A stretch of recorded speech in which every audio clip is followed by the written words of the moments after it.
Well, with obesity-related problems affecting the health and future of Florida's children, the Florida Department of Children and Families has created a new program to provide resources and training to child care providers and families across the state to help prevent childhood obesity. And joining us this morning to talk about the new program and show some easy, inexpensive snack ideas is Alita Soto, the DCF's statewide child care quality liaison. Thank you for being here with us. Thank you, Abby. Thanks for having me. So talk with us about this program.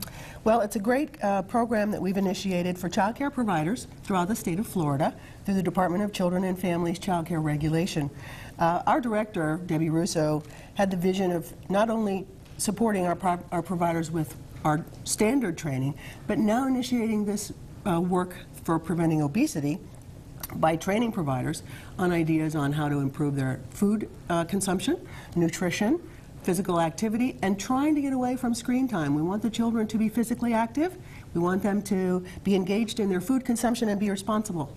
And you know, a lot of times even families have a difficult time saying, okay, I want something that's going to be healthy for my kids, but you know, a lot of times they refer to that junk food. They refer to something that's not as healthy because it may be just a quick, easy, cheap solution. But you're saying that there are other solutions out there that are healthy and inexpensive that families and child care providers can take a part of. Absolutely. They're really not any easier or quicker. Grabbing that bag of chips is not any easier than grabbing that apple or that banana and just taking some time. And the advantage of doing it this way is that child care providers and families as well can work with the children. The children are very engaged in preparing their food. It makes a big difference, and it's educating them and beginning at a very early age to give them the right habits.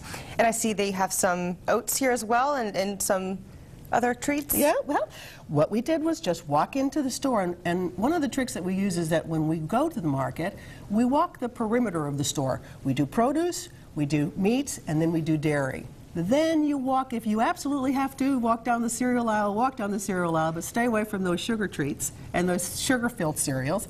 Stay away from the cookies and those sorts. These are very rewarding, they're very refreshing, and they do have the sugar that we need. The thing we want to stay away from is sugar and processed foods. And quantities. We seem to think that quantity is of course, we've supersized ourselves. We do want to stay away from that. These are really easy, and again, a great opportunity to gather the family at the table. Absolutely. Now, if child care providers and families want to learn more about this program, how can they do that? Please visit our website. We've got a real exciting website now. It's My Florida Families and / Prevent Obesity. And this is great for child care providers, but also for families to encourage their own child care providers to take part in this program. Throughout the state of Florida, it's free, and it has several options for them to keep all the kids in our state healthy. Yes. Thank you for joining us this morning. Thank you.